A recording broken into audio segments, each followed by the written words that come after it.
What is up, ladies and gentlemen? It is Sunday morning, so it's time for the Vols Fanatic Show, man. I am Michael. Skylar, how we doing this week, man? Yeah, we're doing great on this fantastic Sunday morning. A little earlier than usual, but I know we got some family things to get to. It's about Christmas time, dude. Wonderful time of the year. And I'll be honest, me and my wife got to enjoy the Pentatonics concert in Thompson Bowl Arena at Food City Center, or whatever. I don't know what the hell it is, but it was amazing. They brought it. And honestly, and I didn't know this, but fun fact, the beatboxer in Pentatonics plays the cello and beatboxes at the same time. Pretty cool thing, dude. I think he's the coolest person in the whole group. That is pretty neat right there. I've never seen that before. So yeah, but this is a whole Fanatic show, not the Pentatonic show. So how have you been? Pretty good, man. Been staying busy at work. All talking about Christmas. It's a fantastic time of year. Spending time with family and all that. But for somebody like me, who is a delivery worker, I hate this time of year. So there's that. But anyway, we always start off the show with a shout out. So, Skylar, who you got this week? Yeah, man. I'm gonna cop out. And I'm just gonna say shout out to everybody that has been interacting on the YouTube channels, man. I know you've been seeing the analytics lately, but I think the last 2 weeks we've had over 7,000 views. I think over 100 comments on our videos. I mean, we are booming, and it's all thanks to the guys that are watching and gals.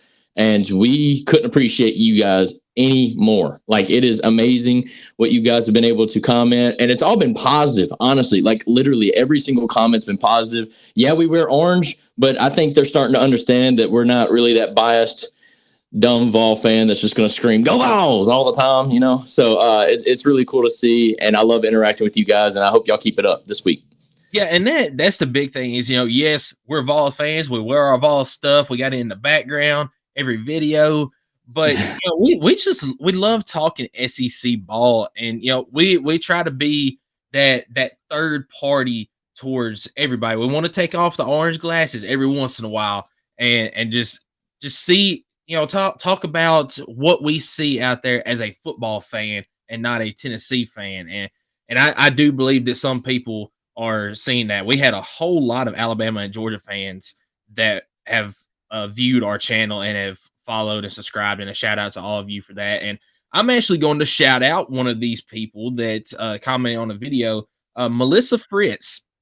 She commented on our SEC championship game recap video, said, "Alabama fan here. I have to say, I thought I disliked Auburn, LSU, and Tennessee fans, but that was until I met a Georgia fan, LOL. I like listening to you guys. You actually use your head and have common sense." So, I mean, Melissa, shout out to you. That's exactly what we're trying to do. We're trying to be an unbiased fan out there and just talk SEC, talk Alabama, Georgia, talk every SEC team out there. So, thank you, Melissa, for listening to us, and appreciate the comment on that. Yeah, man, that's all going. That's right. It's the comments like that is what makes us want to keep going, right? I mean, we do this because we love Tennessee, we love football, we love talking sports general, but it's the comments like that that kind of keep us wanting to keep going and do it year round like we have decided to do. So thank you, Melissa. Thank you to everybody, though. I mean, I know that was just one comment.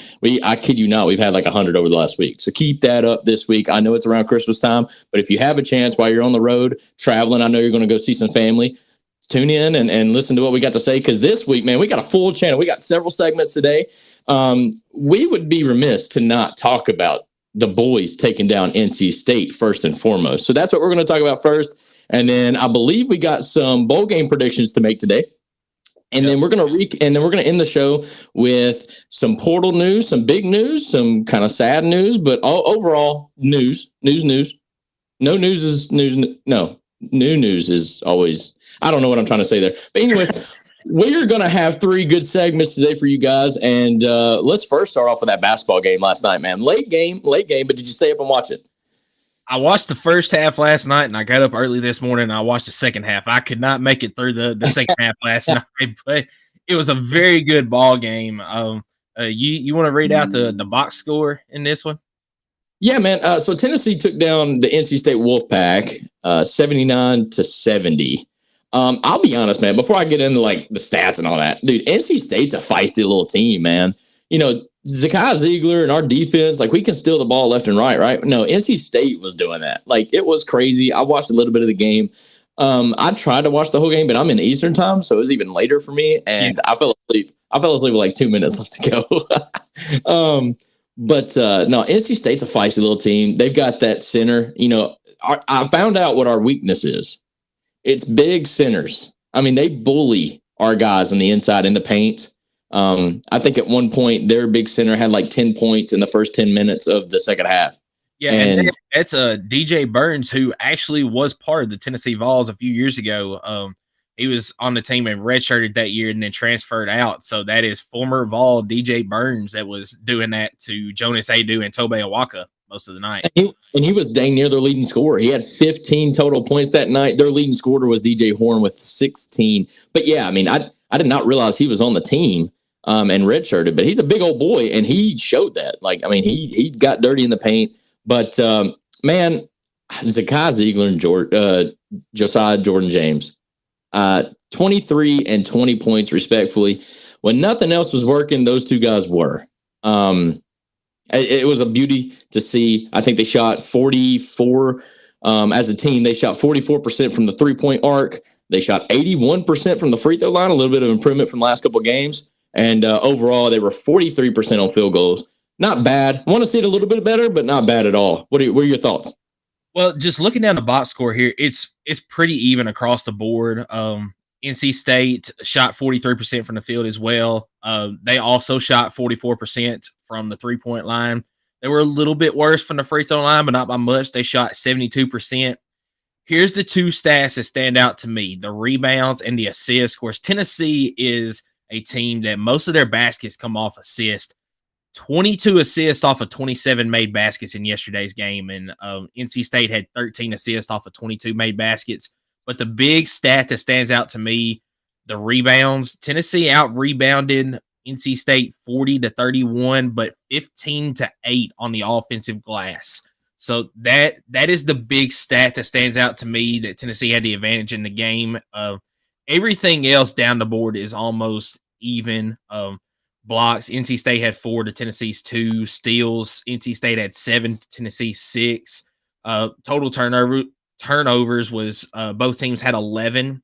Tennessee had 16 points off the turnover, and NC State had 14 points in the paint. What you mentioned how DJ Burns was just manhandling Tennessee's centers down there. They had 26 points in the paint to Tennessee's 24, and both teams had 18 fouls apiece for the entire game. So, like I said, pretty much even stats all the way down the board there until you get to the rebound numbers, especially the offensive rebounding numbers. That's where Tennessee took the advantage there. But just watching this game, and I'll try to keep it brief because I know that I can just ramble on about basketball, as you mentioned. Yeah, absolutely. But the big story, and a shout out to NC State for this, they completely and totally shut down Dalton Connect. Yes, and they did.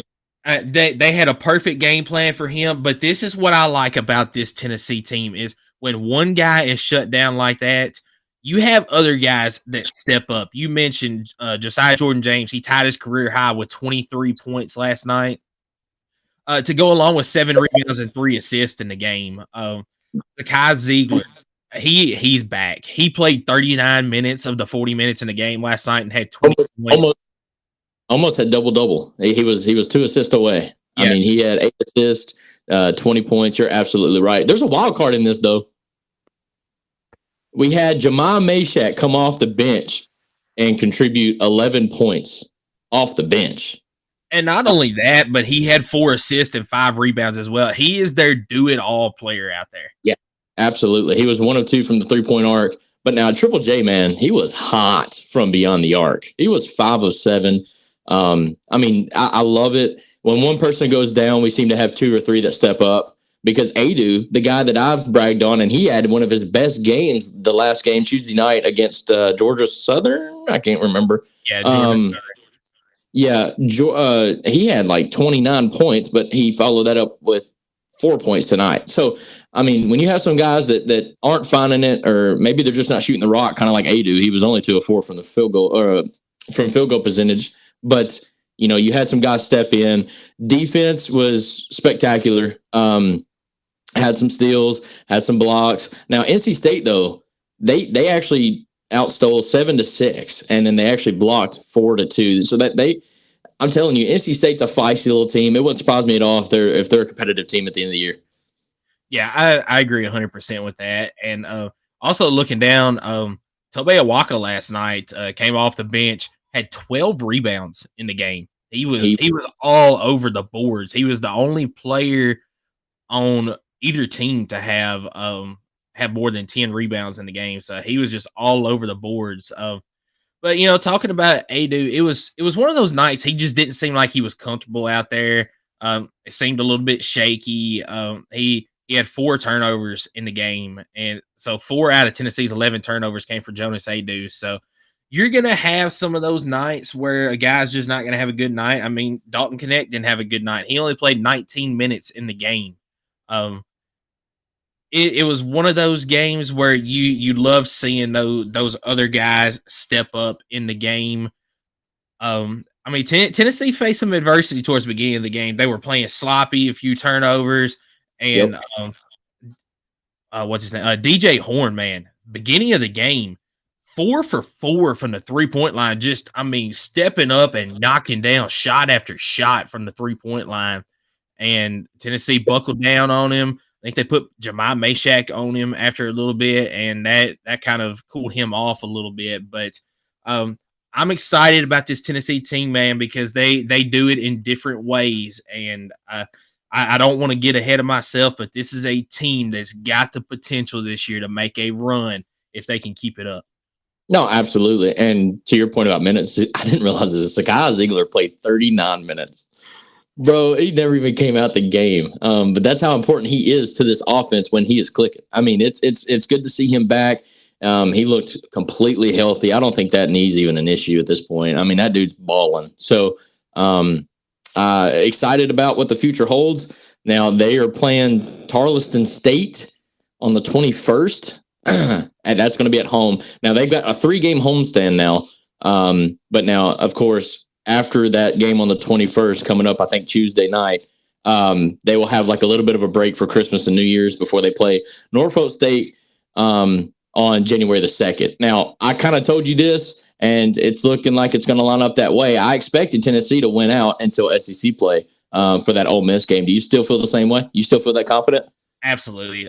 Tarleton State and the Norfolk State, those should be some good get right games, tune up games, you know, fix a few things here and there. And then you're starting off against an Ole Miss team that going into the season, I did not think was going to be that difficult of a game, but Ole Miss is sitting here at 10-0 right now, right before the Christmas break. They're rolling. They are. So now I will say this, very tough this year. I will say this, and I will say this confidently. Tennessee's played one of the hardest schedules out of any team in the nation. And they were going down on air last night. Some of the teams in the SEC, especially, that played hard schedules, and they said, you know, Kentucky has played a brutal schedule.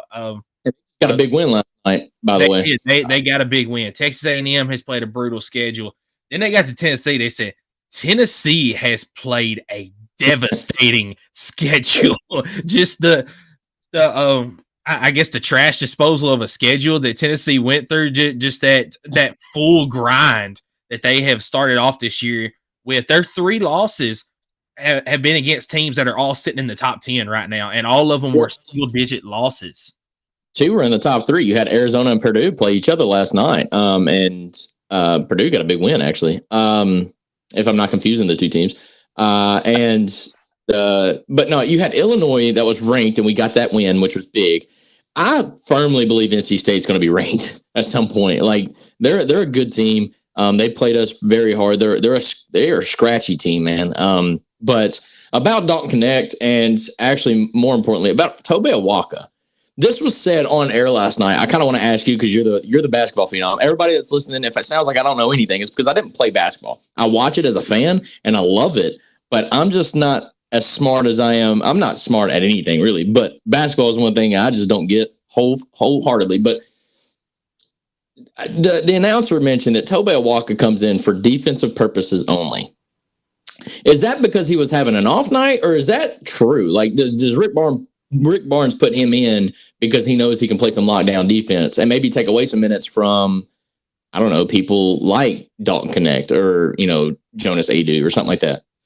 So Tobe Awaka is definitely a defensive guy. He is a scrapper. I mean, as you saw last night, he only scored 5 points, and his offensive game is coming around. It really came around a lot more this past summer when he played on the Team USA. I think he was the 20U team or something like that. It came around over the summer, but he is a scrapper. He only had 5 points last night, but had 12 boards.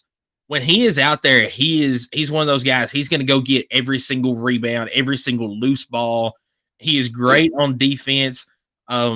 So yes, he is a guy that when they need that bigger defense, you're going to take out a Jonas Adu that's better on offense. You're going to take out a Dalton Connect that his defensive game just isn't quite up to his offensive game. Not to say that Tobe is not a player that can go and get something done on the offensive end, because he's proven that he can. He's got a sweet turnaround jump shot from about 8 feet out or 8 feet in. But yes, he's a guy that you're going to put him in for defense. Now, the one knock that I have on him on that defensive side is he does have a tendency to foul quite a bit. It wasn't as pertinent last night as it has been in the past, but like down in Maui, his job was to come in and help take care of Zach Edey and Hunter Dickinson in a couple of those games, and he only played like 10 minutes in the game and fouled out in both of them. So he did his job going in and kind of shutting them down, but also you got to look at it. You got to play that defense without fouling as well, which is something that bringing in my guy Jemai Meshack, he does a very good job of. He's going to go out there and he's going to harass you on defense. And he does it the majority of the time without fouling. Same thing was the Kai Ziegler. So, all right, cool, awesome. Well, like I said, Tennessee got a big win, 79-70 out in San Antonio. Big game, but they get to bring it back home before the holidays, and we will be tuned into that. And I guess let's move on to the second segment, man. We're going to do our official bowl game predictions for the SEC. And then I think you mentioned doing the playoff, which is just one more game. And without further ado, do you want to start from the bottom up, or do you want to start from the playoff down? How do you want to do that? Let's start from like the bottom up. Start from the closest game, which would be Texas A&M and Oklahoma State in the Texas Bowl, and then we'll go through the playoff games. If you're good with that, the Texas Bowl. So the Texas Bowl in Houston. We got A&M doesn't have to travel far at all. No, they sure don't. This game is in Houston, Texas. So that's right. It's not that far away from Houston. That's right. So December 27th, that's going to be 9 Eastern on ESPN. We got A&M versus Oklahoma State. Kind of like the matchup, not going to lie, but it's Mike Elko's first game in A&M. I mean, we really don't know what these teams are going to look like, but just, gut feeling, who do you think is going to pull it out? So, I printed off the stats yesterday for both teams, just their rankings throughout the entire country, their offensive numbers, stuff like that.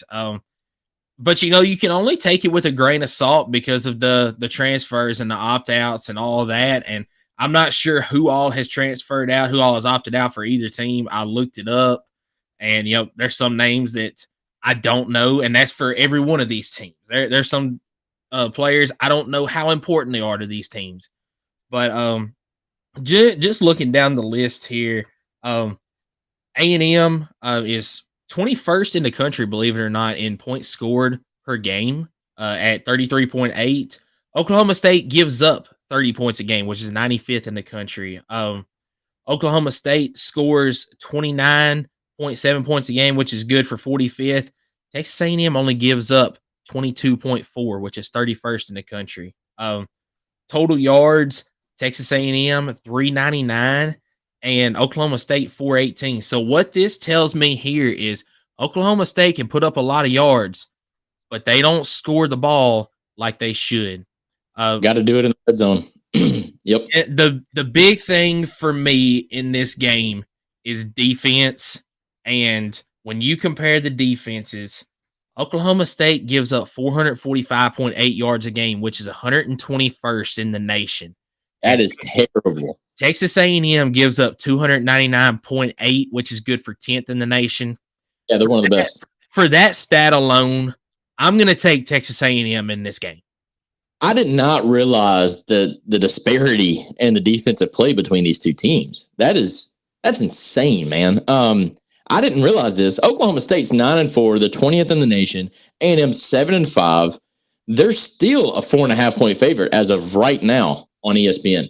The matchup predictor gives A&M a 71.8% chance to win outright. And I think, and this is not just me being an SEC homer, I think I agree with it. I mean, Mike Gundy's kind of had some head-scratching losses, but they've seemed to be competitive as of late in the game or late in the season, except for against, and I know I'm probably thinking of that Texas game as a sour taste in my mouth because they just got destroyed, dude. And I don't think A&M has the capability of scoring 38 points in a game, but that's the old A&M. I don't know what Mike Elko's doing in this offense in the 3 weeks that they have to prepare to change that. But one thing I do know, even with all the transfers that's going out, is I do know their defense is going to be steady.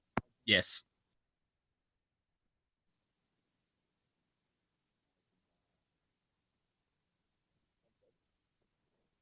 Sorry, guys, some technical difficulties here.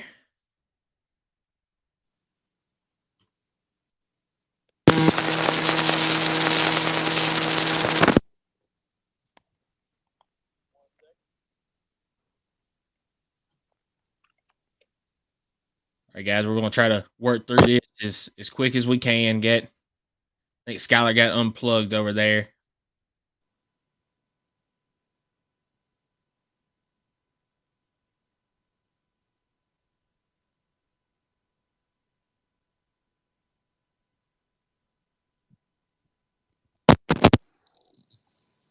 Can you hear me now? I can hear you now. All right, cool. Mayday, dude, my bad. Something happened. You're good. Dude, like everything flicked and then that thing cut off and I couldn't get it to come back on. I don't know. And I charged it. So, but anyways, back to what I was saying. Defense alone is, I think, what's going to win this game because I just think the first team to like 21 points is going to win the game. And that's just my feel on it. Yeah, I agree with you on that. So both of us have got Texas A&M winning this game in the Texas Bowl. We'll move on to the next one. We have the Gator Bowl that is going to be Clemson against Kentucky. That is on December the 29th. Is at 12 Eastern. That game is on ESPN. What is your initial thoughts on the Gator Bowl? So the Gator Bowl is kind of intriguing to me. Clemson, Kentucky. Clemson, I feel like, is a better team than what they kind of performed at all year, in my mind. And that's me hating on the ACC. I do feel like they're better than 8-4. But Kentucky's kind of been that team that's been a disappointment with all the hype around Devin Leary, and it just never panned out. They were winning games because of the running game and their defense. Devin Leary just never really had that takeover game. He had a great game against Tennessee, but unfortunately came up short.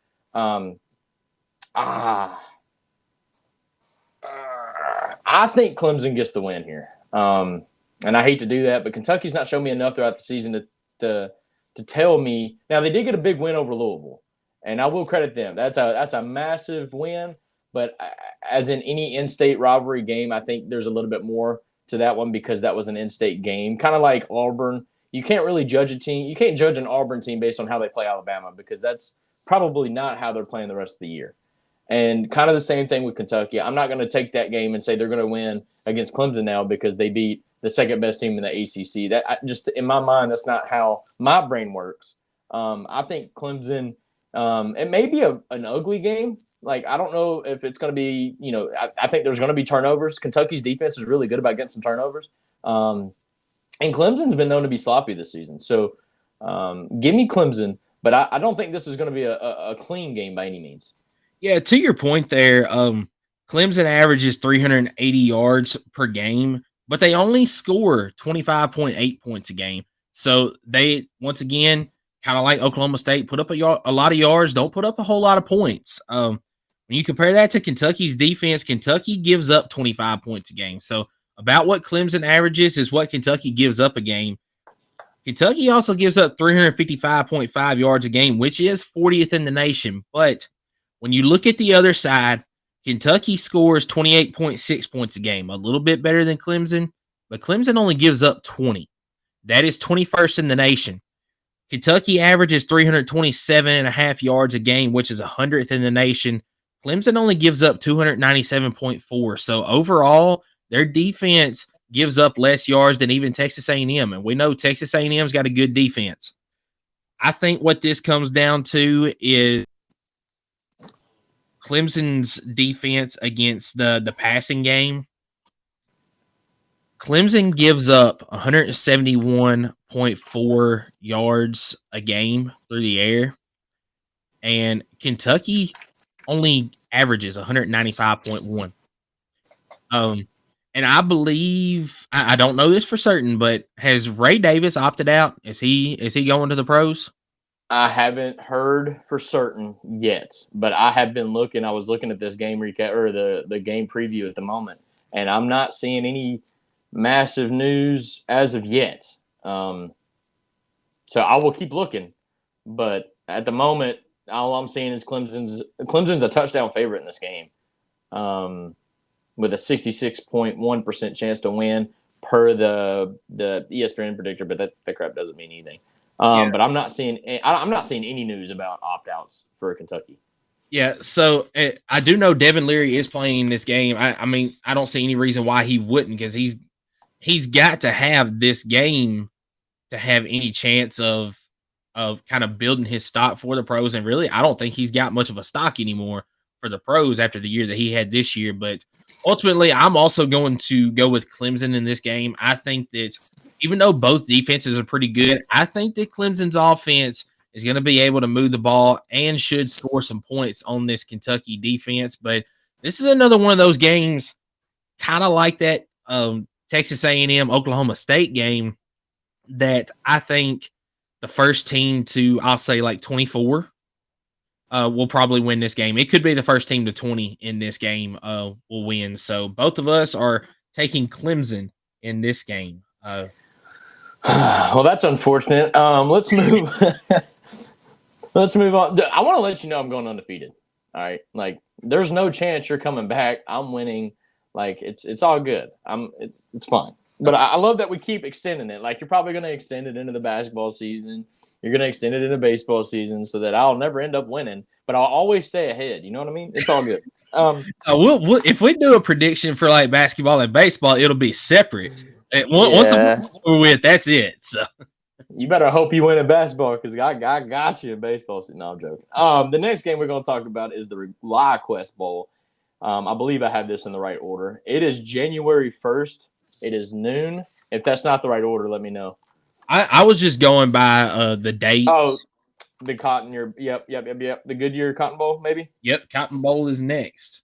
I'm so sorry. I don't know what I was thinking. The Goodyear Cotton Bowl, December 29th. This is the New Year's. Oh, that's why, because I had it in a New Year's 6 segment. Okay. That is going to be 8 o'clock Eastern. That's Missouri versus Ohio State. I like this matchup. I told you last time we talked about it when we kind of did the game preview that I really like this matchup. My first initial thoughts, I'll go ahead and go first, is Ohio State's kind of in a weird spot. Their quarterback's already entered the portal. They've had several people enter the portal, including some star wide receivers that just haven't had their time yet. Maybe that's some news that Marvin Harrison is coming back, which in my mind would be crazy, but he wants to beat Michigan badly. Yes, absolutely. He really wants to beat Michigan. Yeah, he wants to beat Michigan more, and I love that. I love that. Like, I wish more players were like that. That means he bleeds, that, what is it, scarlet gray? I don't know what their colors are actually called, but it's red and gray, and they're going to slam me if they ever watch this, but they're not going to watch it. It's fine. Like, I still don't know if he plays in the bowl game, though. He might. I don't know. But I think Missouri is just in such a good spot right now I mean, you're not seeing any opt-outs. You're not seeing any transfers from that team. It is all on the up and up. And I can promise you their whole team's playing. And they're going to be playing at some of their best ball. If they don't, it would be a flop and a massive joke of Eli Drinkwitz. Like, honestly, I'm just being honest. If they don't come out and play some of their best ball, I don't know what to tell. Like, that would shock the world to me. And so for that reason, I am actually going to choose Missouri because just the overall trends of the programs at the moment is Ohio State can't beat their biggest rival, which is killing their program from the inside out. And on the other hand, you got Missouri, who just had a Cinderella story season, kind of like Tennessee did last year, and they're on the up and up trajectory. And I mean, they're going to meet December 29th, and I think Missouri may be on the better end of it. Yeah, so that's a very good pick. When you look at the offensive numbers for both of these teams, it's about even overall. Missouri averages 34 points a game, which is 18th in the country, and believe it or not, Ohio State is 24th in the country, averaging 32.6. Missouri averages 441.8 yards a game, and Ohio State averages 419.8. Both of these teams, Missouri averages 165 yards on the ground, and Ohio State averages 144 through the air. Missouri averages 276.5, and Ohio State averages 275. The thing, once again, that I'm going to take away from this game is the defense. Ohio State is pretty much top in the nation in every single defensive stat. I mean, when it comes to points allowed per game, they're allowing 11.4, which is number 2 in the country. They only give up 262.5 yards per game. Missouri, they give up 23.5, 41st in the nation. They give up 360.9 yards a game, which is 44th. Those are some good numbers. And I know Ohio State plays some teams in the Big Ten that they rely on the running game over the passing game.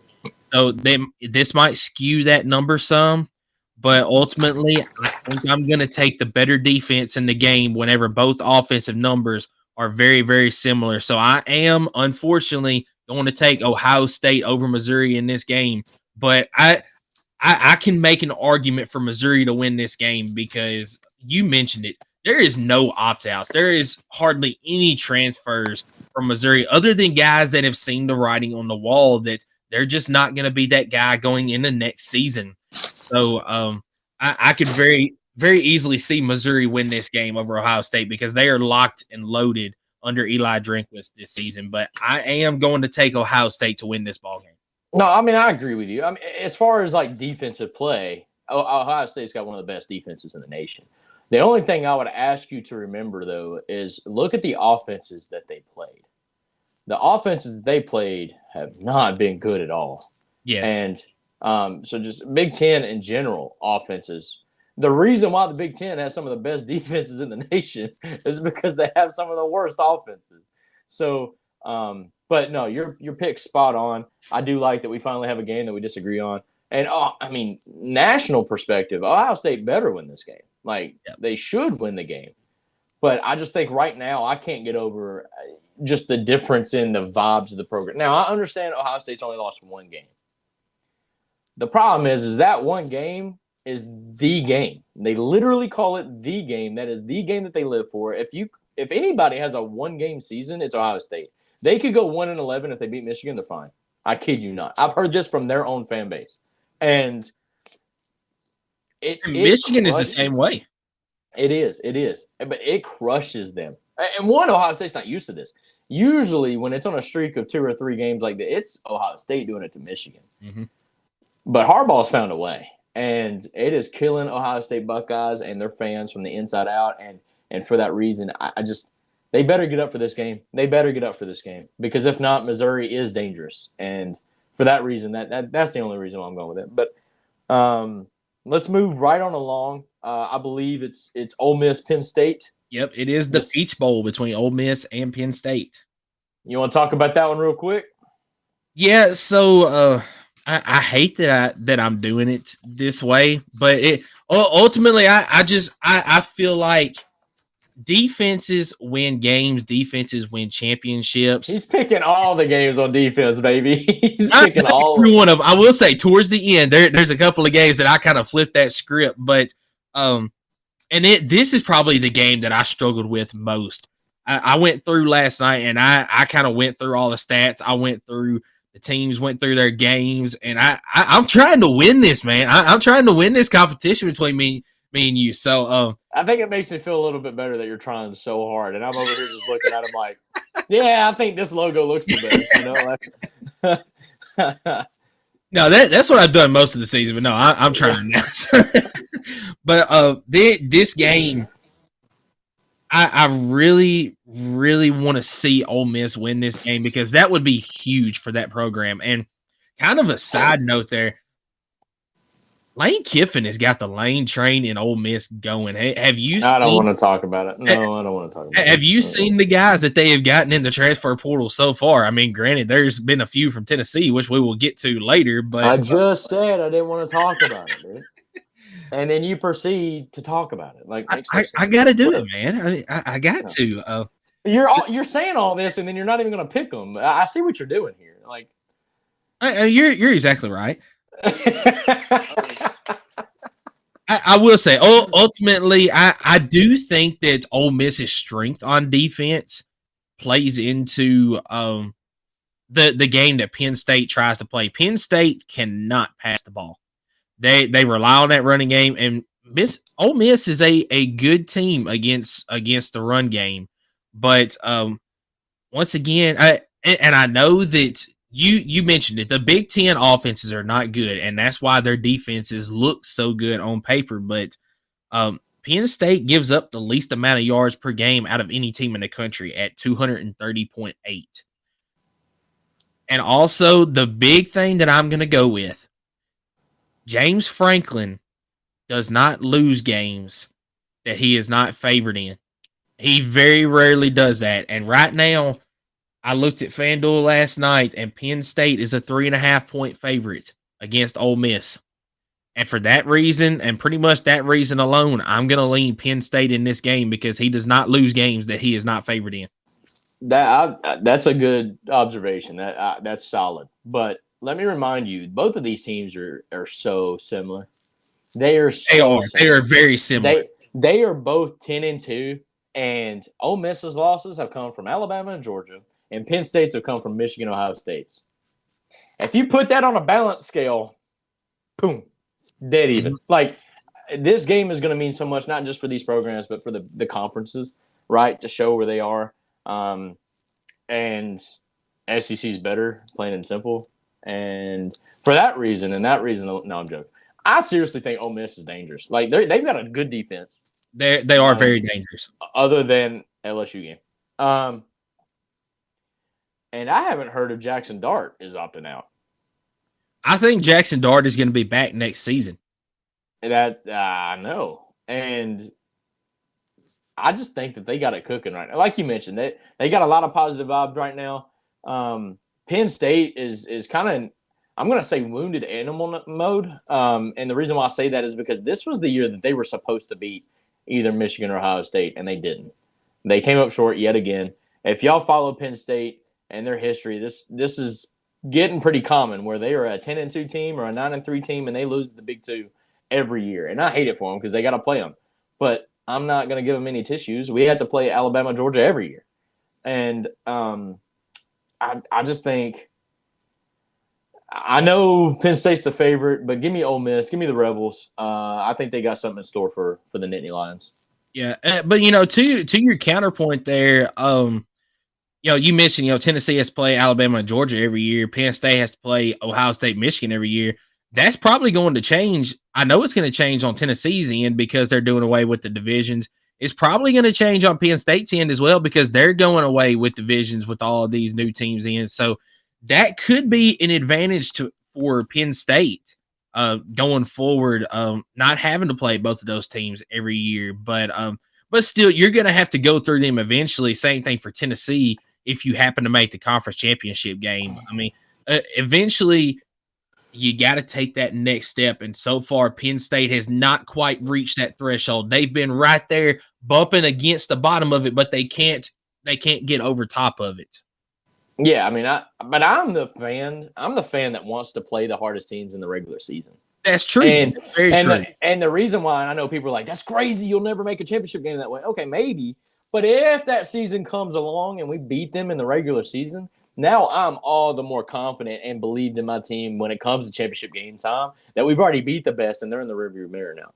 Like, we're all go, whoever lines up in us in the championship games, if it's a playoff or if the SEC championship, they're not going to be as good as Alabama or Georgia. Now, that's hypothetical. We never know. Like, LSU could have a crazy year. But I'm just saying, like, if we could find a way to beat some of these bigger teams in the regular season, I would rather do that than to sit here and play a cupcake schedule and then get blown out by 48 in the championship game. So, yeah, and just real quick, I'm going to throw it back to Tennessee basketball. That's why I'm completely fine with them playing this brutal schedule that they have at the beginning of the year, because they're going to be battle tested by the time the tournament rolls around at the end of the year. So I'm right there with you. I want to play that hard schedule so that I'm prepared whenever we get down into the nitty gritty at the end of the year. 100%. Let's move on along. And I believe we have made it to December 30th. So that would put us at I'm scrolling down. Music City Bowl. This game is between Auburn and Maryland. Another SEC Big Ten matchup here. Not moving go first, or? Yeah. Well, I mean, I'm taking Auburn, but I have nothing on this game, dude. I don't know. Like, it's just not. It's not it. So, Auburn has been kind of middle of the pack in offense this year. They average 25 points a game, 337 yards a game. This is another example of a Big Ten defense that looks better than it is because of the offenses.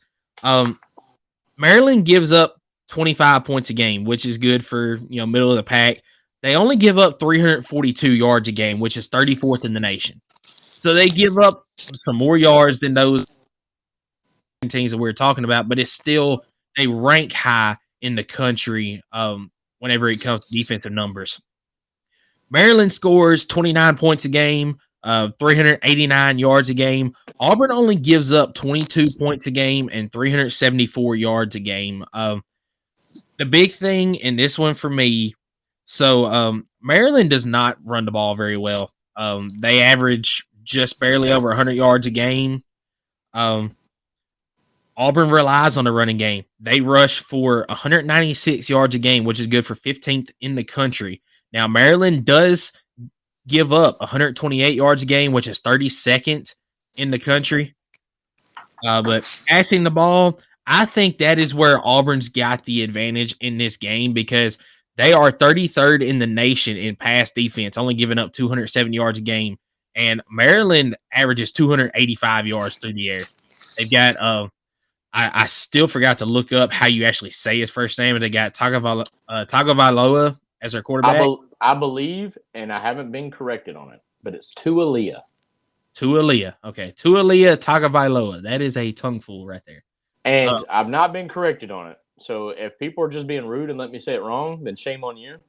But that's how I hear most announcers say it. And then my wife was a big Tua fan.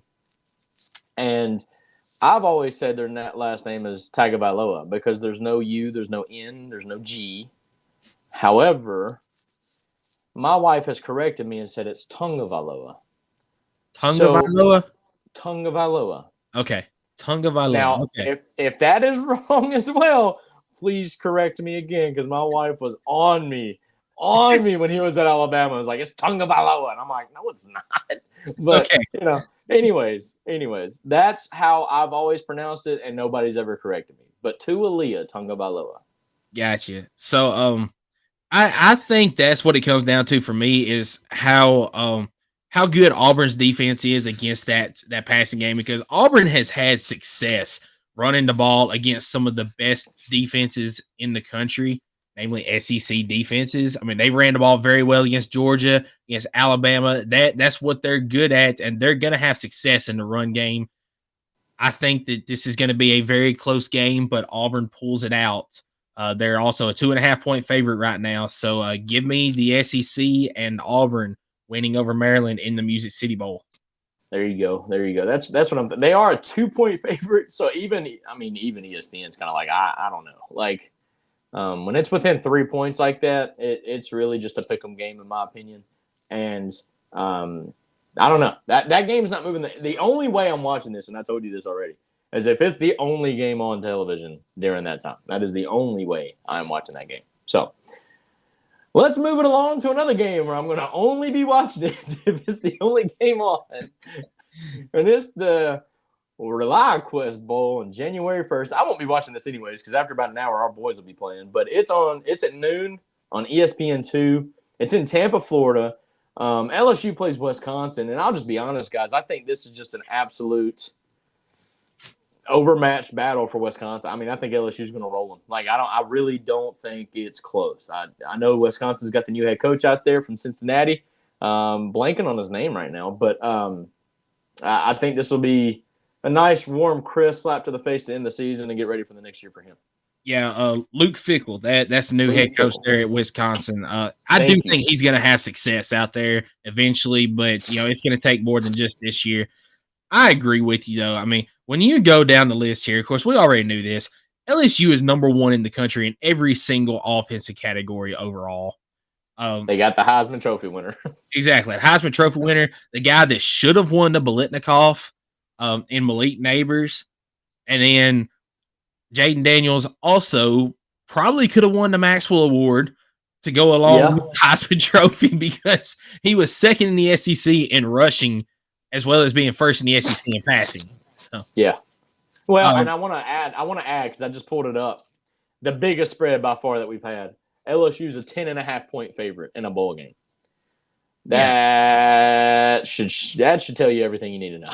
And I think that they're going to easily cover that spread too because, we talk about LSU's defense and how bad it really is, but I mean, Wisconsin, their offense is bad. They average 23 points a game, 370 yards a game. I mean, Jaden Daniels is going to get that in the first half. Yeah.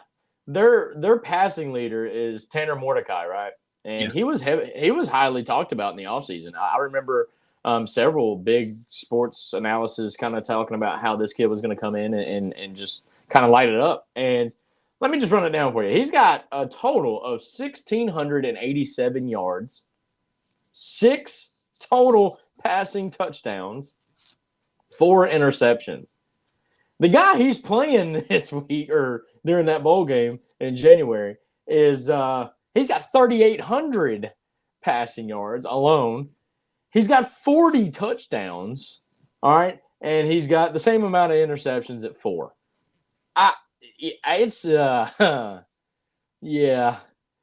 Pray for Wisconsin. It's not going to be pretty. Yeah, so LSU going to win that game. Both of us picked that, and I'll give you another pass because you do have the New Year's Six games kind of in a separate thing there, but we did skip over the Orange Bowl game. Oh, did we? Oh, that's because see that's the thing is they talk about these New Year's Six games, and then the majority of them aren't even on New Year's Day or New Year's Eve. Where is it, bro? I did skip right over that. It's on the 30th along with the Music City Bowl. I'm so sorry. Georgia and no, that's a New Year's Six bowl. Hang on. What is the Orange Bowl? That's what I'm saying. It's a New Year's Six bowl, but they're playing it on December the 30th. Oh, okay. Yeah, I got you. It's not on this list, bro. Oh, because it's like you said, it's got the New Year's Six on it. Yeah, that's what doesn't make sense. The list I'm looking at has the New Year's Six at the top, and then it's by date. So I was just going by date the whole time. Yeah, that's my fault. 100%. All right. Yeah, let's make this quick because let's do it. It shouldn't take long. But I will say, all right. So Georgia, who's playing in the Orange Bowl, and this is one of those games where you cannot just take these stats and make your prediction on the game because when you look at it, Florida State and Georgia are very even offensive when it comes to their numbers. but this is a different Florida State team than it was a month ago. You're without Jordan Travis, who is by far your best player. You've got quite a few opt-outs that come from Florida State. You've also got guys that have entered the pool as well. And we saw in the final 2 games of the season for Florida State, that offense just cannot get going right now. And that's exactly why they got left out of the playoffs. If you had gone and beaten Louisville and beaten them soundly and proven that you could still put up points, Florida State, in my opinion, would probably be in right now over either Texas or Alabama. Do I think that they probably should have? That's an argument that I can make a different day.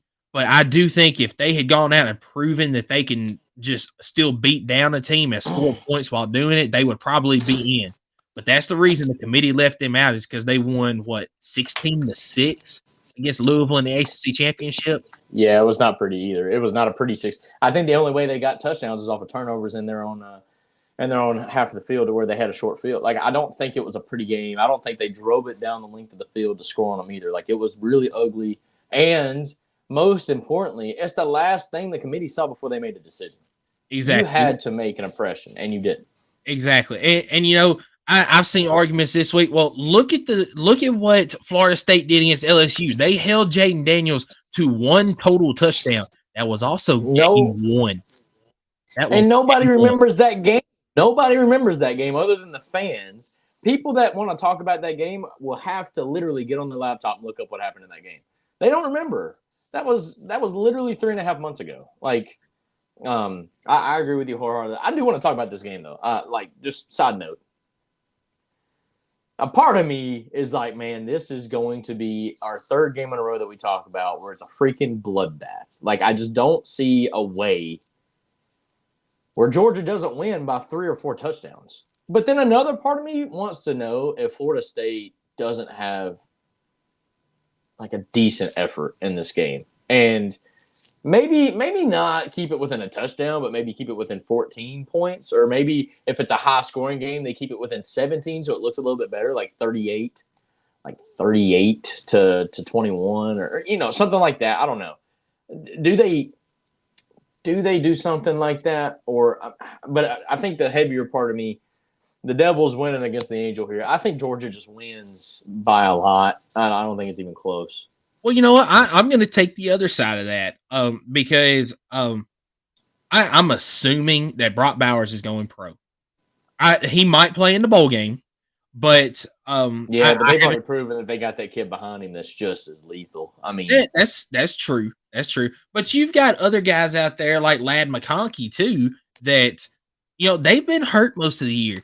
If they're going to the pros, or even if they're coming back next year, are they going to risk playing in this game? And instead of going ahead and trying to get healthy, because depending on what kind of injuries they have, those are injuries that can keep nagging if they don't go ahead and rest it now and get it fixed. Let's just say they have to have surgery. You go ahead and have that surgery now so you can start to get back into the groove of things for spring ball. And then when you get into the summer, you're full go into workouts, so you're ready for next season, whether that be the pros or coming back for college football next season. I think that, talking about Florida State again, their defense is good. I know that they're playing against ACC teams that their offenses aren't very good either. But Florida State's defense this year has been very good. I think that Florida State's defense a little bit and keep it within the 14 points that the spread is sitting at right now. But Georgia does win this ball game. There's no question in my mind. Georgia wins the ball game, but I think that it stays within the 14 points. I agree, 100%. You want to talk about? Can I talk about the game now?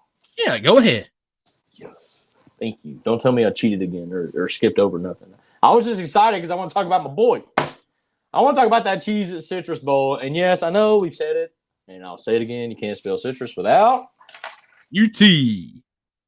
All right, that is your joke of the day, and a lot of people are going to look at this kind of the way we've looked at the last 3 games and say, man, there's no chance Tennessee should win this game by 21 points, 28 points, whatever.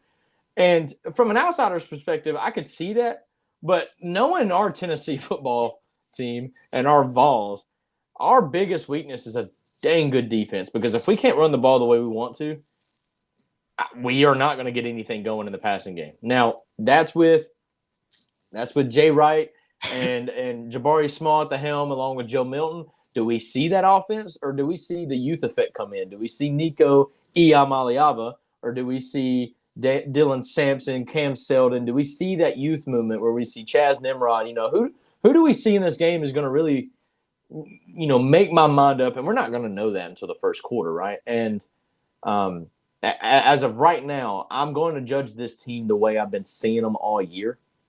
And I know Iowa's got the right cookings in the pot to really make it rough on our boys. But I still believe in them. I think we're going to win. I think we're going to win because I believe in Josh Heupel's system to score points. And Iowa can't do that. Not even a point against Michigan. So I'm taking the Vols. I'm taking the Vols to win by multiple scores. But I do think kind of like that.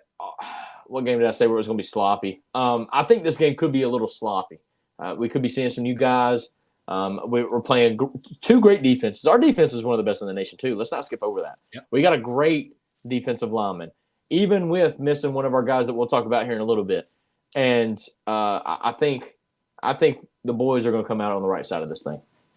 Yeah, I think, I talked earlier about how I'm big on these defenses. Defense wins games, but even though Iowa's got one of the best defenses in the nation, if you can't score points, it doesn't matter. Iowa's offensive numbers, they're 128 in the nation. They score 16.6 points a game. They are dead last in yards a game at 240.2. If you can't score points, you're not going to win games. And we know that even though Tennessee's offense has struggled at times this year, they can still score points. We talk about the Georgia game, the Alabama. I'll go with the Alabama game because this is the big one that sticks out in my mind. Settling for field goals when you really needed touchdowns. You know what? I'll settle for field goals in this game against Iowa because in the end, you're going to need some points. You're not going to need a lot of them. This game, if Tennessee scores 20 points, there's no question in my mind at the end. I think if Tennessee scores 14 points, then that's going to be good enough to win the game. I do think Tennessee is going to come out on top in this game, and I don't know if it's going to be multiple scores exactly, but we'll see. I think Tennessee's going to do just enough to win this game. So give me the Vols in this one and a win over another Big Ten team. And I think this will be a great win too for the boys, for Josh Heupel to end the season 9-4.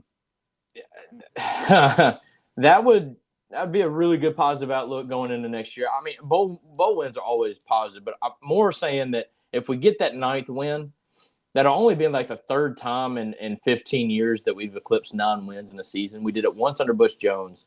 But other than that, dude, we haven't won 9 games since, I don't know, 2007. And that's purely off of 2007 when Eric Ainge was a starting quarterback. Correct. So, I mean, to get to that 9th win, that's a big deal. That's a big deal. That's going to only improve Heupel's record here at Tennessee.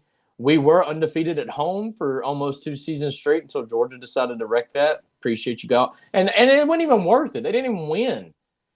And screw you guys, dude. I'm sorry. Anyways, I really looking forward to seeing how the team looks. I do kind of, even if it's not at the beginning of the game, because I do think you should send your seniors out on a high note, especially if they commit to play, because I think that's worth something these days. If they want to play, let them play. But I do want to see in the second half. I kind of want to see what our future holds. So I'm looking forward to it. Now we get to the big games. We have the Rose Bowl game. This is the first of 2 college football playoff games. This one is between Alabama and Michigan. Sitting here right now, Michigan is a 1.5 point favorite in the game. This game is on New Year's Day. It is at 5 Eastern on ESPN. You want to go first in this one, or do you want me to go first? Yeah, I'll keep it short and simple. Row Tide by Petey. It ain't even going to be close. Look, this game was literally won the moment I seen that video of Michigan literally crying after they got picked as the fourth team. That was hysterical. I mean, as a football team, you can't do that. You can't do that. As a coaching staff, you can't do that. Look at the difference between that video and then when Alabama was selected. Did you see how Nick Saban literally coached his guys to golf clap when they got chosen? They didn't go crazy. They didn't go buck wild. It was all business. And for that reason and that reason alone, I trust Nick Saban way more than Harbaugh anyways. Give me the Tide. Yeah, I agree with everything that you just said there. And, the numbers, once again, kind of like Michigan. I mean, kind of like which game was it earlier? The Ohio State and Missouri. It was very, very similar with the numbers overall. Michigan and Alabama are both very, very similar overall offense and defense. But you mentioned it right there. The game was won and lost on Selection Sunday when you saw Michigan's reaction and you saw Alabama's reaction. And then the big one is Nick Saban. I have picked against Alabama when they played Ole Miss this year, when they played Tennessee, when they played LSU, and when they played Georgia for the SEC championship game. I'm 0-4 in those picks. I'm so happy you did that. I'm now winning because of that. I appreciate you. Yeah. I'm not going to pick against Alabama in this game. There you go. Alabama wins this game. And that's all it is to it. I do think this is going to be a very good ball game. It's going to be a close ball game. But ultimately, I'm going to take the greatest coach of all time in this game right here to win. And he's going to make the national championship game once again. Let me say this because this is the ultimate trump as well. Nick Saban has not lost to a number one ranked team. He is in the playoff era. I think so. He is 5-0 against number one ranked teams. It may be in his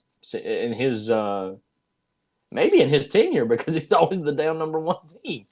I'm pretty sure he is 5-0. I seen that. Now that could have been a fake thing on Instagram, but I know I've seen that graphic up. And once again, Alabama is playing the number one ranked team in Michigan, and Nick Saban don't lose those. So, I also will say this: when an SEC team gets in the playoff, they have never, ever, ever not made it to the championship game. That's actually false. That is false. Ohio State, very first year. Yeah, very first year. Alabama got beat by Ohio State. But other than that, you're correct. Yep. SEC team has made the championship game every year. So. Yep, my fault. I knew that the moment I said it, I'm like, no, that ain't right. But yeah, I like the chances with Alabama there. It seems like we both agree. Let's move on to the second one then. We got Texas because this was going to be a lot more to talk about. We got Texas and Washington.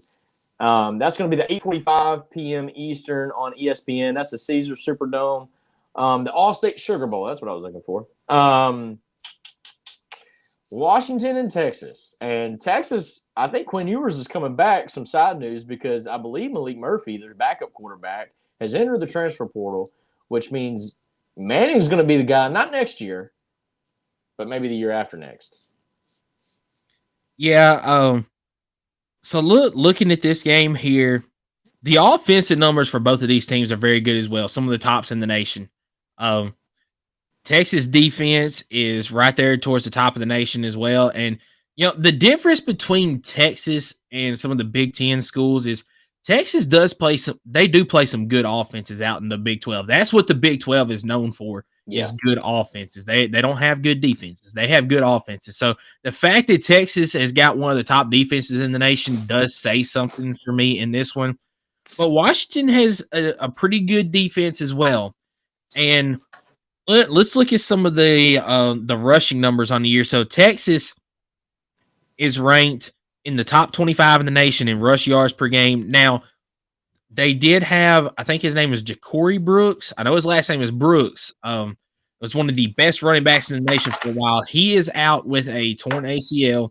but they do have a freshman. I can't remember his name off the top of my head. Who has came in and all he has done is just pick up where Brooks left off. Washington does have a very good run defense, though. They only give up 134 rush yards a game. Washington has done better as of late running the ball, but towards the beginning of the year, they had some bad numbers running the ball, which is why they're just sitting at 100th in the nation in rush yards per game at 125. Texas only gives up 81 rush yards a game. So they've got a very good rush defense. Texas passing numbers, Quinn Ewers has done a fantastic job this year of 287 yards a game. Washington's pass defense is not very good, 263 yards a game given up through the air. But Washington through the air, number one in the nation with Michael Penix Jr. at pass yards a game at 344 yards a game. And this is where Texas is a little bit vulnerable in their pass defense. They give up 241 pass yards a game. So we can see a lot of yards through the air in this game right here for both teams. I'm going to look at what you've done for me lately. All Texas did was go out and just completely dominate in the Big 12 championship game against Oklahoma State. And they did what they needed to do overall this year. Washington, all they did was win, including beating Oregon not once, but twice. And in that second one, Oregon was favored by 8.5 points. And all Washington did was say, okay, we're going to go out and we're going to show you. They rushed for more yards than Oregon did.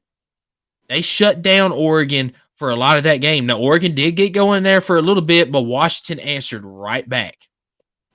And you know what? Washington still has something to prove. I'm going to take Washington to beat Texas in this game. No.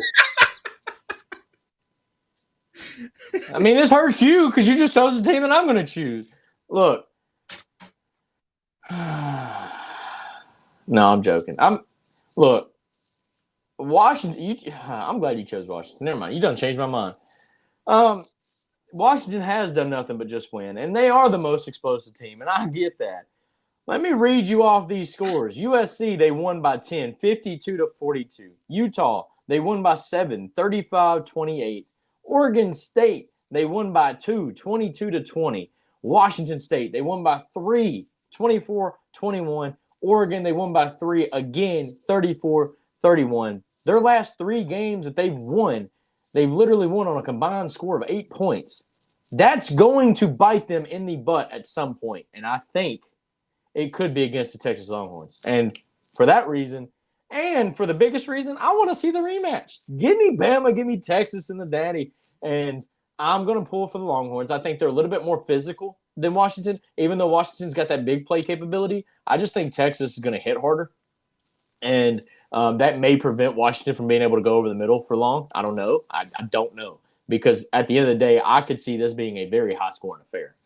I mean, you see Washington's games. They score points. You see Texas's last 2 games where they scored 57 and 49 respectively against Texas Tech and Oklahoma State. Texas Tech has had a down year, but that's no pushover whatsoever. Give me the Longhorns. Give me the Longhorns. And another reason why I kind of want to pull for a team, not because it's Texas. I want to pull for a team that's got a loss in the playoff just to prove that the record doesn't always mean what the record isn't always the definition of a good team. Now, Washington, I believe, is a good team. But to discredit Texas in this matchup just because Washington's undefeated, which a lot of people will do, I think that's a little bogus. I think Texas Longhorns is a good team, and I think they'll get the win, and I would love to see the rematch in the championship game. Give me the Longhorns. And you know what? I can make an argument for Texas to win as well. But when you talk about those scores right there for Washington and how they've won those games, they've done it in different ways. They have. And I think that adversity is what helps them out in this game. I know Texas has also won some close games. But overtime against Kansas State, 3 points against TCU. Yeah, I mean they've had some close ones. But they've done it a lot of the same way, just doing what they do. You look at some of the high scoring affairs that Washington has had this year, but they've also had some low scoring games as well that they've had to just grind it out and win. And that's where I think that they are just a little bit more tested. But I think this is going to be another very good game. And just kind of going off from the matchup for a second and just briefly talking about the playoffs in general. I know we've already touched on this a few weeks ago whenever they put the teams in, but I think that the committee put the right 4 teams in because of the matchups. This is by far the best 2 playoff game matchups that we have had since the playoffs came out in 2014. I would agree with that. I'm not going to say they put in the 4 best teams. Correct. And I'm not even going to say that's why I said the right teams. Yep. And I'm not going to say they put the 4 best deserving teams. I think they took the path of least damages, or they mitigated the damages. Like the resistance is the word I was looking for. The path of least resistance. If they would have chose any other team other than the 4 that they chose, yeah, you've got an uproar from Florida State fans, but for the most part, it's an uproar from only Florida State fans. What's crazy to me is I have a better argument for Georgia to be in over Florida State, and Georgia, like, they're not even making a thing of it. Like, they're like, yeah, we don't. Every Georgia fan I've talked to is like, yeah, we don't really deserve to be in it, or we don't want to be in it, or we don't, we should have beat Bama. Like, that's their answer. Yeah, and we've had Georgia fans this past week comment on the videos and be like, look, I mean, Alabama beat us. I mean, that's all we can say. All we had to do was win, and Alabama beat us. I mean, Georgia fans, as annoying as they could be at times, and Georgia fans that don't take that out on me, because I enjoy you listening, but over the last few years, y'all been a little bit of annoying because y'all been winning. Well, I mean, every fan base has those. But like we probably have some loud and obnoxious ones that it's always the loud ones too. It's the ones that only other people see are always the worst type of fan, right? Yeah. And so that's why we kind of get generalized into that group sometimes when people just kind of see us wearing our Tennessee gear on a YouTube channel. And they're like, oh, these dumb kids. Not everyone needs a mic, like everybody said that. I'm like, well, okay, maybe, but we just like talking ball. That's why we're here, right? And at the end of the day, it's just crazy that a 3-point loss to Alabama, a team that's now in the playoff, and Georgia just completely wrote themselves off, right? Like, they're just like, yeah, we're not in. But in my opinion, Georgia's a way better football team than Florida State. Yes, still. Absolutely. And anyways, I do agree with you. I think they got the right 4 in, and it's going to be fun to watch. And we both chose Bama to win the first game, and then we chose opposite in the Washington, Texas game, if I'm remembering correctly. That's right. All right, that'll be something to watch. Do you want to remind the folks before we get into our last segment of the day what our overall record is and what we're playing for, Michael? Well, the overall record so far, Skylar is 4 games ahead of me right now, sitting at 98-27 overall, and the losses don't matter. We take the wins in. I'm sitting at 94-23 overall, so I am 4 games back. And this is where ground can be made up overall. No, it can't. I've already won. Well, it probably won't be made up because I have not picked a upset pick game I was about to say something that we haven't done in this segment alone is an upset pick for the bowl game season. Is that something you're wanting to do? Oh, yeah. All right. Well, what's your pick then? All right. I had it down between 2 games because I didn't know if we were going to pick all of them correct or not, because I knew if we picked all of them the same, I was going to have to go with a 5-point game, with a 5-point play here. Yeah. Since we have picked a couple that are different, if I make up that difference, I don't have to have the 5 points. So I'm going to take the Military Bowl between Virginia Tech and Tulane. Tulane, as of last night, is sitting at a 7.5-point underdog in this game. And when I pull up the stats here to compare the 2 teams, because I don't know a lot about either of these teams, I know a little bit more about Tulane because I have seen them play against Ole Miss this year. Ole Miss defense, granted, I know that they don't play the competition that a lot of these other teams do. They're in the top 30 in all of their defensive stats overall this year. Okay. And Virginia Tech is middle of the pack when it comes to offense. And really for defense too. They don't give up a lot of yards per game per se, but they tend to give up more points than they should for the yards that they give up.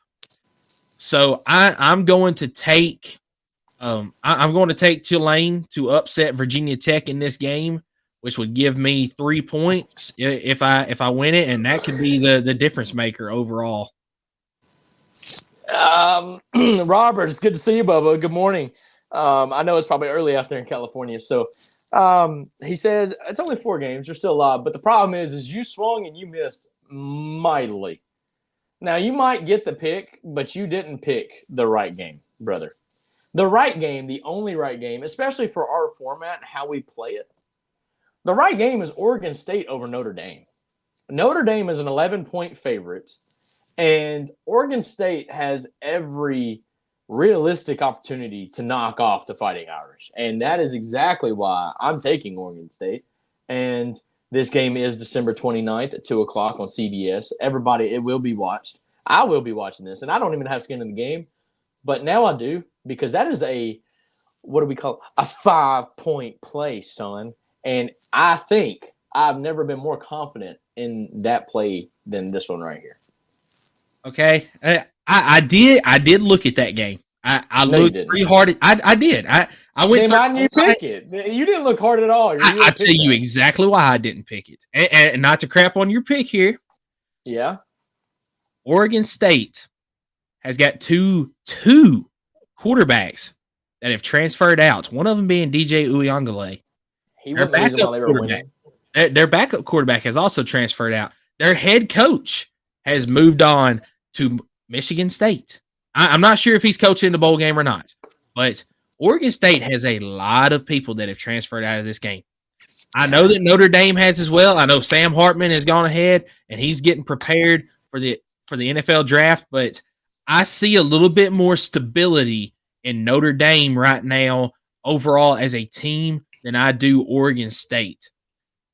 If it was both teams at full strength, I would 100% be with you. Oregon State's going to win this game, but when you look at the people that have transferred out, who have opted out, who are going pro, along with the coaching change out in Oregon State, that's the only reason I didn't take this game.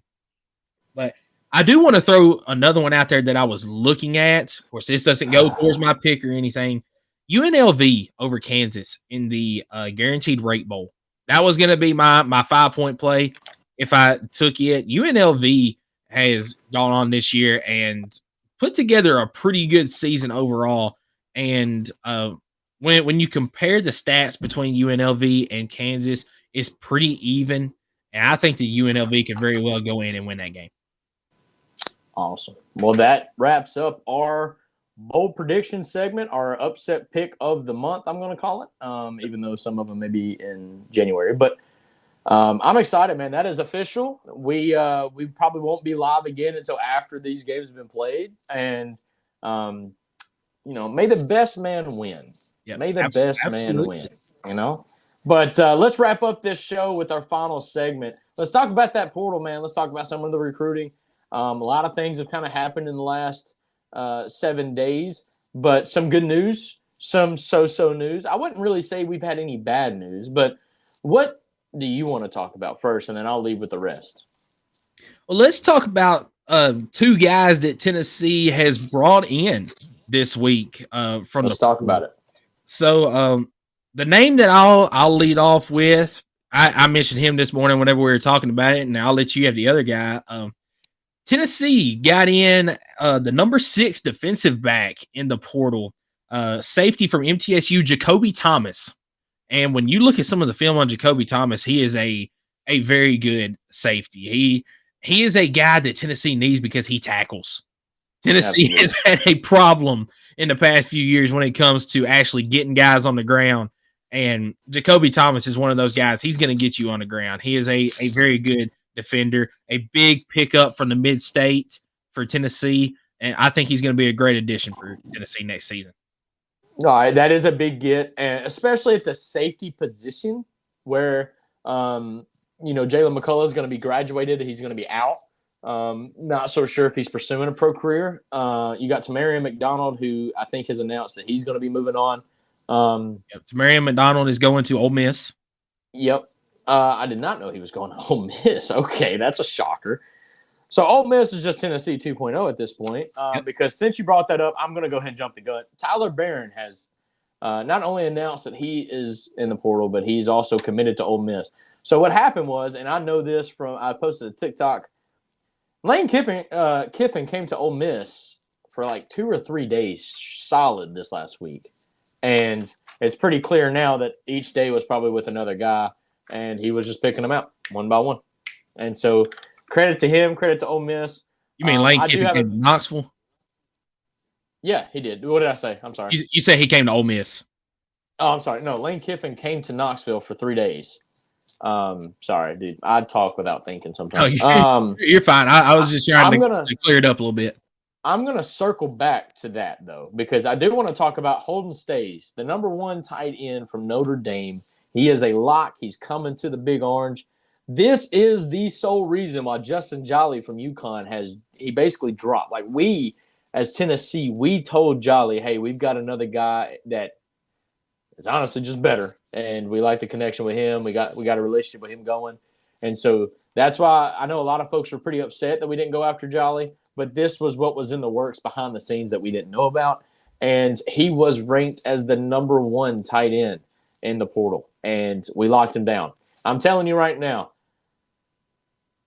Holden Stays and Ethan Davis as a 1-2 punch at tight end is going to be a fun thing to watch in the next year or two. It's going to be really fun. It's going to be fun because those are 2 guys that are not afraid to block, and those are 2 guys that are really good runners. Kind of like McCallan Castles. He was a really good runner, and that's why he got a lot of playing time over Jacob Warren, because Jacob Warren was just a great blocker, and he's one of our leaders. Don't get me wrong. I'm not talking bad about Jacob Warren at all, but the guy just wasn't a great receiver. Now, he caught most of the balls that came his way, but the yak, when Jacob Warren caught the ball, he just wasn't fast enough to run down the field.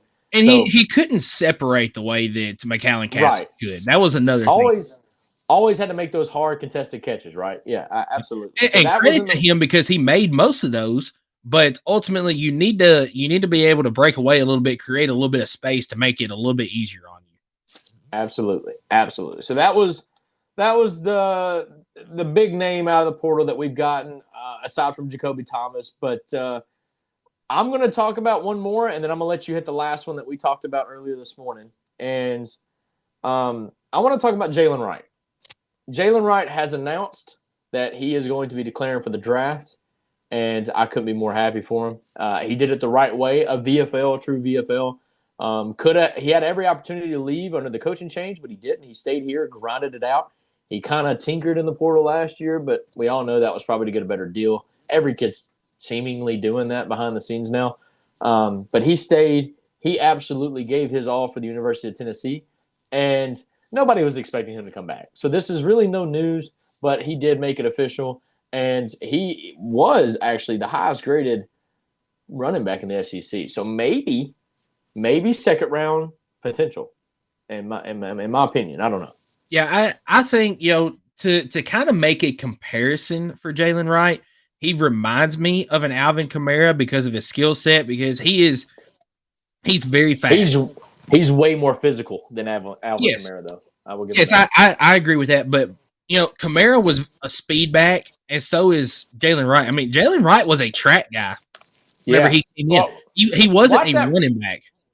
Watch that run at Georgia and the way he pulled away from those defensive backs in the very first game of the game. Like, very first play of the game. He literally outran the defensive backs who were smaller. They I don't know. And they had the angles, and he still – just found a way to gap him. I agree. He's a fast guy and he's physical. And I wholeheartedly agree that run right there against Georgia put his draft stock, on the upward projection because of his breakaway speed there in that one. But he was a track guy coming in, and he developed into a running back. He was that physical guy that it took 2 or 3 guys to bring him down. He didn't go down with first contact very often this season. So, not only can he do it on the ground, but how often did he catch the ball out of the backfield this year and make plays too? And, that's one thing that makes Alvin Kamara so special in the NFL is because he does it catching the ball out of the backfield as well, getting in the flat and getting those yards after catch. So I think that Jalen Wright is going to find a spot on an NFL team, and he's going to have success in the NFL because of his skill set on the field there. Another name that I want to talk about that has officially announced he is coming back next season, and that is your anchor man at center. Good old Cooper Mays is coming back. He announced that there was some unfinished business and he was coming back home. So we got our anchor man at center, Cooper Mays, coming back next year to go along with John Campbell Jr. and Gerald Mincey. And there has been no announcement yet, but I think there's a pretty good chance we got Javonte Spraggins coming back next year too. So you're looking at 4 returning guys, possibly 3 confirmed, 4 possibly coming back on the offensive line next year. That's big for Tennessee going forward. It's getting me excited about next season, man. And we still got the bowl game left to play. I'm just saying these guys practice with Nico, and they would not be coming back and risking that chance to get that money in the NFL if they didn't believe in the guy that was going to be behind them next year. I know I'm not going to be that fan that just thinks that Nico is the greatest quarterback ever, because we haven't seen him really outside of the Orange Bowl. He's made some plays and some late in the game, but like nothing really that makes you think that he's going to be that guy, right? But I'm telling you, these guys are around Nico every day, and they're coming back, and they're coming back for a reason. I'm excited. I'm waiting for guys like Brew McCoy, Javonte Spraggins. Jamari Small hasn't even made a decision, but I'm pretty sure he's moving on. I think he's moving on. I really think that in the bowl game, you're going to be seeing Cam Selden and Khalifa Keith as well as Dylan Sampson as your 3 running backs for the bowl game. I don't think you're going to see Jabari Small in the bowl game either. But, nothing has been announced yet. Nothing's been announced about Joe Milton yet either. Now, if he wants to come back and play another game, about like I said, the first half, yeah. I do want to see the future. I'm going to say, maybe not even the first half, just let Joe Milton be in there for a little bit, but also have your Nico time as well. Maybe not split it up like that, but have certain series or certain plays where you bring Nico in there instead of having Joe in there. I agree 100% with that. You need to have both of them out there in the game, in my opinion. But one more that I want to mention through recruiting that is coming in, and Tennessee fans were a little bit worried about this one because Jordan Seaton committed to Colorado, and him and Boo Carter were very, very close in their recruiting. It was thought that Jordan Seaton and Boo Carter were both going to Tennessee, that Jordan Seaton just calls an audible and goes out to Colorado. There was some people that thought that Boo Carter was going to change his mind. He has not. As a matter of fact, as of, I believe, tomorrow, he is officially going to be on campus at Tennessee, starting practice with the team for bowl games. Now, he will be able to play, but he's going to start practice with the team. I'm actually going to correct you because I got a cool story on this. He's been on campus. His first day of practice, him and Mike Matthews, was yesterday. So they are officially here. They are practicing for bowl practice. They both went live on Instagram, and that's how I knew. The cool story I have behind that is because everybody was worried. And I seen that it was about 3 or 4 days ago, Jordan Seaton, Boo Carter, and I believe it was John Campbell Jr. They all 3 went live on Instagram together. And when Boo Carter entered, like when he got brought into he was wearing his Tennessee boggin, a Tennessee hoodie. He was Tennessee out. And immediately Jordan Seaton was like, this guy's unflippable. So Jordan Seaton was trying to flip Boo Carter. Like, that's not even a secret. Yeah. But what I'm saying is Boo Carter is also trying to flip Jordan Seaton. These kids haven't signed yet, but I like my chances a lot more with flipping Jordan Seaton than I think Jordan Seaton's going to actually flip Boo Carter. Boo Carter's already on campus. Jordan Seaton ain't even signed yet. Like, he's not even there. Nobody signed. But Jordan Seaton, as far as I've known, I unfollowed him because I only follow Tennessee players, respectfully. I don't think he's on campus at Colorado. So, I think Boo Carter's here to stay. Kind of like I do believe that Boo Carter has signed his NIL deal, which basically means he's not going anywhere. He hasn't signed his letter of intent yet, but with him being on campus and having already signed his NIL deal, I believe he's here to stay. So fair enough. Well, there it is. And one guy we haven't talked on, we'll try to wrap up this conversation because we're about at the hour and a half mark. Danico Slaughter has also entered the transfer portal. Another big name, another defensive back, but he is confirmed. We talked about that last week, though. He is confirmed to be going to Arkansas. Now, here's where that question I wanted to ask you earlier. Okay. When a kid transfers, do you still consider them a Vol for life? This is a big deal. And I'm torn on this. I strictly think it's case by case. These kids, at the end of the day, are doing what's best for them, and I respect that. They're doing what's best for them and their family, and I understand that. However, and hitting my case by case, I'm just going to take the two most recent that we talked about, Tyler Barron, Danico Slaughter. The reason why I say it's case by case is because Tyler Barron stayed here when he could have left after the first coaching change. He stayed here, and he graduated from the University of Tennessee, and he's transferring out to a foe that we do not play this year, and he's doing it as a grad transfer. In my opinion, that's still a Vol for life. He gave his all for Tennessee, and he's just changing where he's going to grad school at a different place, get a different grade. That to me, he gave his all for Tennessee, and he played one of his best years this last year. Yeah, Vol for life. I also think that it is a case-by-case basis. I would consider Tyler Barron a Vol for life. You mentioned it. He could have left back earlier, but he chose to come back. Danico Slaughter, I would also consider a Vol for life because of what he has done for the program. I mean, when you look at the 2021 season, towards the end of the year, or I'm sorry, this was last season. Danico Slaughter was a safety for this program, and he was a pretty good safety, and he was asked to learn to play corner because of how decimated Tennessee was at corner last season, and he picked up on it very well, and he, going into this season, was a corner for Tennessee because of the improvements that he made and what he was asked to do for Tennessee. When you are willing to change from a position that you're comfortable for the better of the team and, improve the team at that area. And he never took time off, anything like that. All he did, I would consider a Danico Slaughter a Vol for life as well. Now, let's look at one from the Bush Jones era that I do not consider a Vol for life. Jalen Hurd. Jalen Hurd, yes, he holds it. Is he the all-time leading rusher at Tennessee?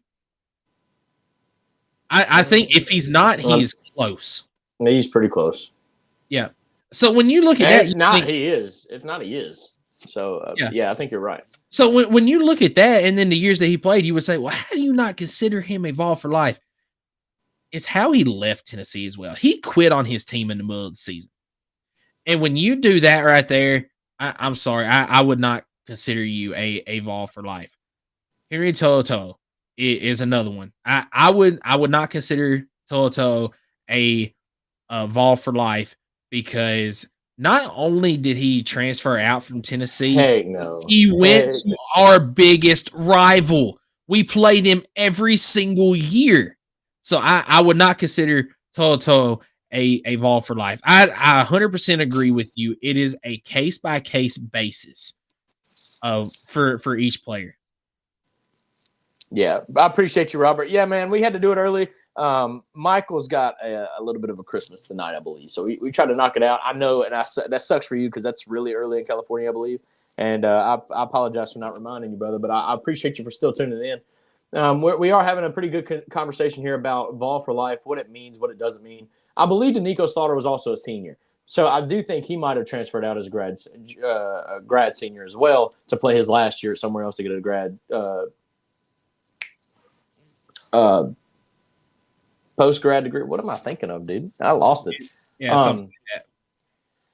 Anyways, there's other examples. Most recently, I mean, you've got some of these defensive backs that it just didn't work out, so they're trying somewhere else.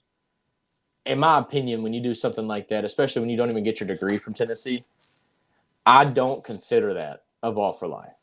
I understand they gave their all the time they were here, but every player should. That's why you're on the team.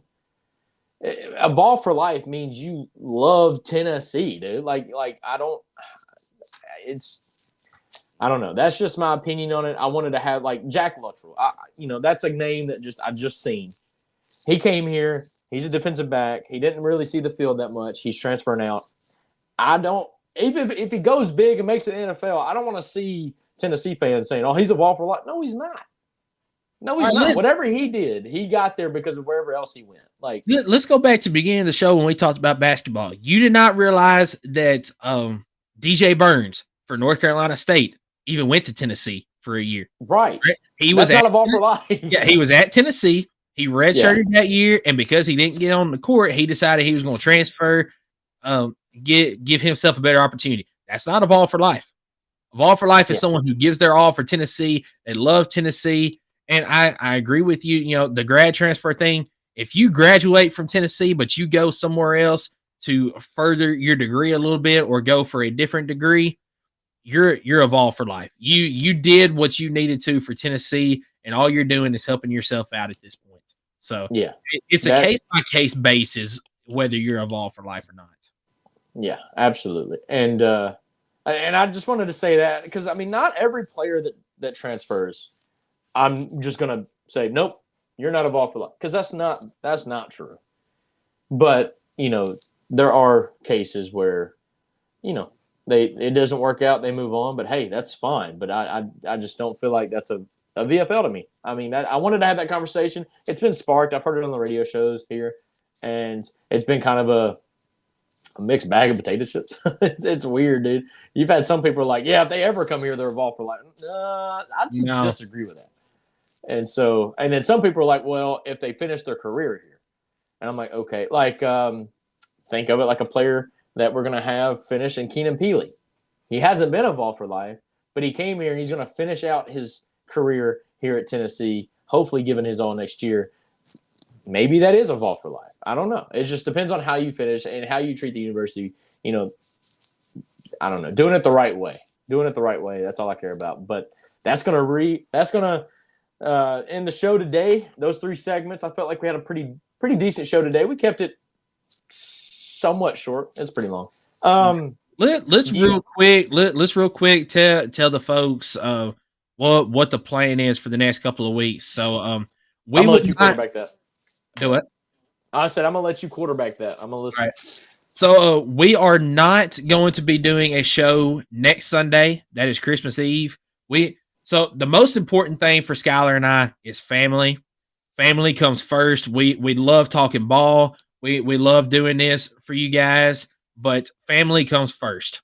So Skylar and I will not be doing a live show next Sunday on Christmas Eve or on the 31st, New Year's Eve. So we're going to be taking 2 weeks off. We will be back on January the 7th. That'll be our next show. That'll be at normal time. At 2 Eastern, 1 Central. We will be having uploads on the YouTube during the holiday season. So Skylar and I talked about it. Because of all the stuff that is going on, in the world of sports, we're signing days coming up. Yeah, we got signing day. We've got all sorts of things to talk about. We got basketball season coming up as well. We will not have time to go through our recap of the season for each team. We made preseason predictions, both of us, on our TikToks during the preseason. We will not have time to go through that live on the show here. So each of us separately is probably going to upload on the YouTube some of our preseason predictions and compare them to what actually happened in the regular season, just to give you guys content throughout the Christmas season here. So there'll be that. I'm also late on my final SEC power rankings. I will do that at some point as well. Is there anything else that we're going to have uploaded through that? That's all I'm right now. I'm sure. Look, the channel's still gonna be live and going, but it's just as far as our live shows, we're gonna keep that until the new year. So y'all stay tuned. Keep commenting on the videos, man. We love it. We love it so much. Keep interacting. Keep sharing it. I think we've gained like 40 subscribers in the last week. So we're booming, and it's weird because it's the off season. Not really. Yeah. It's bowl season. And a quick story, real quick, that I told you before we went live. So we're up to 159 subscribers on the YouTube, and this morning, my wife's niece, she's now my niece now that we're married, but she wanted to watch one of our videos this morning, so I asked my wife for her phone so that she could watch one of the videos this morning. Got on the YouTube. My wife was not subscribed to the channel. So she's in a little bit of trouble right now, but she is now subscribed thanks to me. So she is subscribed to the YouTube now. That put us up to 159. But yeah, we've had a lot of growth on the channel over the last couple of weeks, and like I said, we will have content going up for you guys throughout the holiday season. Also, check out our respective TikToks. We're going to be putting stuff on there as well. Skylar has started an Instagram for the show as well. We need to add that to the link tree. I don't believe we have done that yet. Let's do it. So y'all see some behind the scenes. I was gonna say y'all see some behind the scenes of the show.